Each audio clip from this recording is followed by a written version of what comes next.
మహిళల పాత్ర చాలా ప్రాధాన్యం అండి. నేను ఈరోజు మహిళల గురించి మాత్రమే మాట్లాడాలి అనుకుంటున్నాను. ఎందుకు అనంటే సమాజంలో ఈ సృష్టిని ఒకటికి రెండు చేయగలిగే శక్తి ఒక మహిళకు మాత్రమే ఉంది. అలాంటప్పుడు ఈ సమాజంలో జరుగుతున్న అనేక విషయాలలో పోరాటం చేసే ఒక యువతను, పోరాటం చేసే ఒక సమాజాన్ని నిర్మించగలిగే శక్తి కూడా ఒక మహిళకే ఉంటుందని నేను నమ్ముతాను. కాబట్టి గట్టిగా తలుచుకోండి అమ్మా, నా బిడ్డ ఛత్రపతి శివాజీ మహారాజ్ కావాలి, నా బిడ్డ ఝాన్సీ లక్ష్మీబాయి కావాలి. అయ్యయ్యో ఏంద్రా ఆడపిల్లరా, బరువులు మోపిస్తావా, దాంతో బస్తాలు పట్టిస్తావా, మొయ్యాలి బరువులు, అవసరమైతే ఒక ఎత్తి కింద కుదేసేలా ఉండాలి, అంత ధైర్యంగా ఉండాలి ఆడపిల్ల. అలా నేర్పించండి. అండ్ మగ పిల్లలకు ఆడపిల్లకు రెస్పెక్ట్ చేయడం, అండగా ఉండడం నేర్పించండి. ఈ ధర్మాన్ని కబలించాలి అనుకున్న వాళ్ళు ఈ దేశ భూమి మీద, ఈ దేశ ఆడపిల్ల మీద కన్నేశారమ్మా. భూమి కోసం పోరాటం చేయొచ్చు, కానీ ఆడపిల్లను ఒక్కసారి కోల్పోతే ఏం జరుగుతుందో నేను చెప్పవసరం లేదు. ప్రతి తల్లికి, ప్రతి తండ్రికి ఆ విషయం తెలుసు. కాబట్టి ఆడపిల్లల్ని కాపాడుకుందాం జిహాదీ బాధల నుంచి. రోజుకు 40-50 కేసులు నమోదవుతున్నాయి అంటే ఏ స్థితిలో మనం ఉన్నాం? మన అమ్మాయిలకు ఏ రకమైన రక్షణ కల్పిస్తున్నాం? మన అమ్మాయిలు ఎందుకు ఇలా తయారవుతున్నారు అనేది ఒక్కసారి ప్రతి తల్లి ఆలోచించండి. ఎక్కడ లోపం జరిగితే అన్య మతాలకు సంబంధించి మన అమ్మాయిలు ఆకర్షితులవుతున్నారు, ఆ లోపాన్ని సరిదిద్దాల్సిన బాధ్యత మన మీద ఎంత ఉంది? ఆకాశానికి నువ్వు ఎగిరినా ఇంటికి వచ్చినాక బియ్యం కడగాల్సిందే తల్లి అని చెప్పండి, తప్పులేదు. ఎందుకంటే నువ్వెంత సాధించినా ఇంట్లో మంచి కోడలుగా, ఇంట్లో మంచి కూతురుగా లేనప్పుడు నువ్వు సాధించిందంతా వృధా నా దృష్టిలో. కాబట్టి ఆడపిల్లలకు ఇంట్లో సంస్కరణలు, ఇంట్లో సాంప్రదాయాలు, ఇంట్లో సంస్కృతి నేర్పించండి. అది తప్పు కాదు. నేను చాలా మంది ఇళ్ళకి వెళ్ళినప్పుడు చూస్తూ ఉంటాను, ఇంటర్ చదివే పిల్లలు, బీటెక్ చదివే పిల్లలు ఉంటారు. ఇల్లు ఉడవమంటే అయ్యో పాపం మా చిన్నపిల్లే, దానికి ఇప్పుడు ఏం పని చెప్పొద్దు, బీటెక్ చదవడానికి వచ్చింది, చిన్నపిల్ల ఏంటి, ఇల్లు ఉడవడం రాకపోతే, అంట్లు గడగడం రాకపోతే రేపు ఈ సమాజంలో ఉన్న తుప్పు మొత్తం ఎలా దులిపేస్తుంది? ఇంట్లోనే కదా మనం నేర్పించాల్సింది. అది నేర్పించకుండా పెంచుతున్నాం. కాళ్ళకు పసుపు రాసుకోను, నుదుటిన బొట్టు పెట్టుకోనంటే అయ్యో వాళ్ళ స్కూల్లో ఎలో లేదే, అరే ఆఫీస్కి పసుపు పెట్టుకొని వెళ్తారా అత్తమ్మ? చూసేటోళ్ళు ఏమనుకుంటారు? ఏమనుకుంటారు? పై నుంచి కింద వరకు బుర్కా వేసుకొని ఒక అమ్మాయి వచ్చి ఉద్యోగం చేస్తోంది, నీ బిడ్డ పసుపు పెట్టుకొని పోలేదా? అది నామూషా? అది నామూష అని ఎందుకు అనుకుంటారు? బొట్టు పెట్టుకొని, పసుపు పెట్టుకొని, అవసరమైతే తలలో పూలు పెట్టుకొని కూడా పోయి ఉద్యోగం చేయాలి. అంతే తప్ప నామూషి అనే పేరుతోటి సాంప్రదాయాలను చంపేయకండి. ఎప్పుడైతే సాంప్రదాయాలను, సంస్కృతిని మనం చంపేస్తూ వస్తామో మనల్ని మనం చంపుకున్నట్టే, అది మన వినాశనానికే. ఇది అమ్మాయిలకు తప్పకుండా నేర్పించాల్సిన అంశం.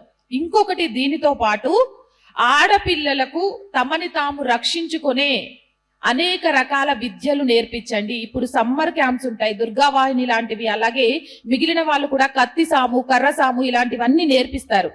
ఆడపిల్లలకు నేర్పించండి.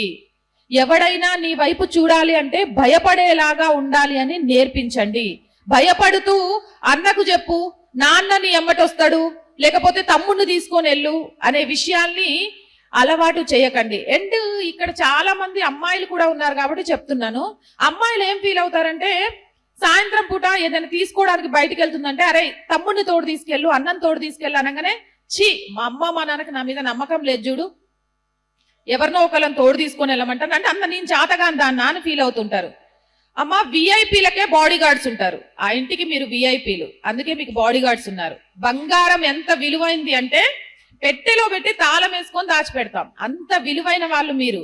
అందుకే మిమ్మల్ని రక్షించడానికి మీకు బాడీ గార్డ్స్ ని పంపిస్తున్నారు, మీ క్షేమం కోసం తప్ప మీరు చెయ్యలేదు, మీరు చేత కాదు అని కాదు. ఒకసారి మీ అన్నని అడిగితే మీరు ఎంత గట్టిగా కొట్టగలుగుతారో చెప్తారు. కాబట్టి మీ అన్నలకు మీ బల ప్రదక్షిణ తెలియక కాదు, మిమ్మల్ని బంగారం లాగా వాళ్ళు భావిస్తారు కాబట్టే మీకు తోడొస్తూ ఉంటారు. ఆ అంశాలను కూడా తెలుసుకోవాలి. అండ్ వీక్లీ వన్స్ అండి, దయచేసి పిల్లల్ని తీసుకొని ఏదో ఒక గుడికి, మీ వీధిలో ఉన్న గుడికైనా వెళ్ళండి. లేకపోతే గుడుల మీద, దేవీ దేవతల మీద ఉన్న అనేక అనుమానాలు పిల్లలకు తెలియక ఈరోజు దారి తప్పడానికి కారణమవుతుంది. ప్రపంచంలో ఏ మతానికి లేని ఒక గొప్పతనం సనాతన హైందవ ధర్మానికి ఉంది. అది మీలో ఎంతమందికి తెలుసు చెప్పనా? మీరు ఏ మతాన్నైనా జల్లెడబట్టండి, ఆడవాళ్లను దేవతలుగా పూజించే సంస్కారం ఉండదు, దేవతలు ఉండరు. కానీ ఆ గొప్ప సంస్కారం, ఆ గొప్ప దేవతలు, ఆ గొప్ప మహిళా ప్రాధాన్యత ఉన్న ఏకైక ధర్మం, ఏకైక మతం, నేనైతే హిందూ మతం అని ఎప్పటికీ చెప్పను, అది ఒక ధర్మం.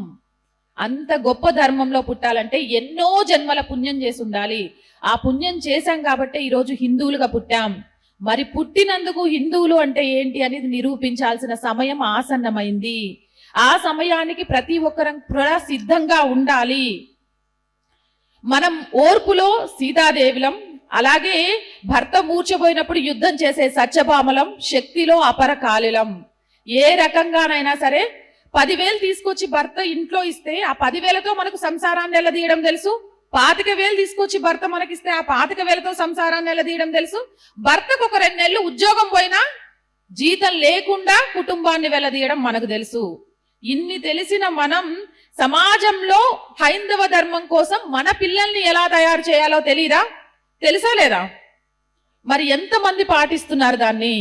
ఒక్కసారి మీ ఆత్మసాక్షుల్ని అడగండి.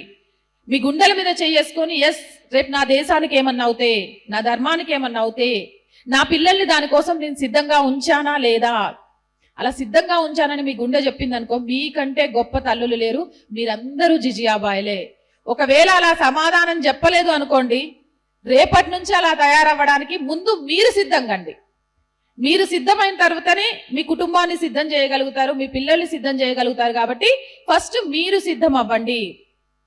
అండ్ ధర్మానికి సంబంధించి ఇంకొక ముఖ్యమైన విషయం మనం చెప్పుకోవాల్సింది, 2047 కల్లా ఈ దేశాన్ని కబలించాలి అని చూస్తున్న వాళ్ళందరికీ, బాబు ఇలా కొన్ని వేల సంవత్సరాల నుంచి నీ తాత ముత్తాతలు తయారు చేసిండ్రు, వాళ్ళ వల్ల కూడా అవ్వలేదు సనాతన హైందవ ధర్మాన్ని దుమ్మంతా చెరిపేయడం కూడా. మీరు అలాంటి ఆలోచనలు పెట్టుకోకండి. పెట్టుకుంటే ఈ తరంలో మీరు ఆ కాలిగూటి దుమ్మును కూడా ఏమీ చేయలేవరు. అదే 2047 కల్లా ఈ దేశాన్ని సనాతన హైందవ రాష్ట్రంగా మార్చడానికి మేమంతా కంకణం కట్టుకున్నామని చెప్పండి. ఆలయాలు చాలా పవిత్రమైనవండి. ఈరోజు గల్లీకి ఒక ఆలయాన్ని కట్టేస్తున్నాం, కానీ ఆ ఆలయాలలో ధూపదీప నైవేద్యం జరుగుతుందా లేదా అనేది మనం చూడట్లేదు. సో ధూపదీప నైవేద్యాలు మన చుట్టూ ఉన్న ఆలయాల్లో జరుగుతున్నాయా లేదా అనేది చూడండి. వాటికి మీ వల్ల వీలైనంత చేయూతనివ్వండి. ఫైనల్ గా ఒకే ఒక్క విషయం చెప్పి క్లోజ్ చేస్తాను. ఆలయాలను ఆధ్యాత్మిక కేంద్రాలతో పాటు ఆదాయ మార్గాలుగా మార్చండి. ఈ విషయాన్ని చెప్పాలనే ఇవాళ నేను అనుకున్నాను. ఈ రోజు అర్బన్ క్లాప్ లో బుక్ చేసుకుంటే మనకి ఇష్టం లేని వ్యక్తులు వస్తున్నారు, తప్పక చేయించుకుంటున్నాం. అలాంటి వచ్చిన వ్యక్తులు సీసీ కెమెరాలా పెడతారా, మరేం చేస్తారా, మన అమ్మాయిని పటాయిస్తారా అర్థం కావట్లేదు. కాబట్టి వీటన్నిటికీ చెక్ పెట్టడానికి మీ వీధిలో ఉన్న ఆలయాన్ని ఉపయోగించుకోండి. మీ వీధిలో ఆంజనేయ స్వామి ఆలయం ఉందనుకోండి, ఆ ఆలయంలో అర్చకుడితో ఒక మాట చెప్పండి, పంతులు గారు ఇక్కడ ఒక రిజిస్టర్ పెట్టండి అని.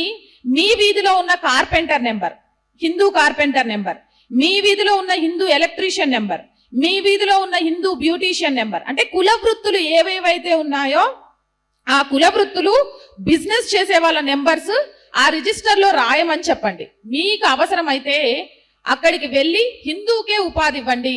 హిందూ దగ్గర నుంచి ₹1 వెళ్తుందంటే హిందూకే వెళ్ళాలి. ఒక హిందూ నుంచి బాగుపడుతున్నాడంటే మరో హిందువే బాగుపడాలి. అన్య మతస్థులకు సంబంధించి ఈ రోజు నుంచి మనం ప్రతిజ్ఞ చేద్దాం, ఏ వస్తువుని కొనకూడదు, హిందువుల దగ్గర మాత్రమే కొనాలి. హిందువుకు హిందే బాయి బాయి, హిందూకు హిందూ మాత్రమే బంధువు. ఈ విషయాన్ని ప్రతి ఒక్కరూ గుర్తుపెట్టుకోండి. అలానే ఆలోచనతోనే ముందుకెళ్తారని ఆశిస్తున్నాను. ఈ అవకాశం ఇచ్చినందుకు ధన్యవాదాలండి. చాలా చాలా సంతోషంగా ఉంది మీ అందరినీ కలుసుకోవడం.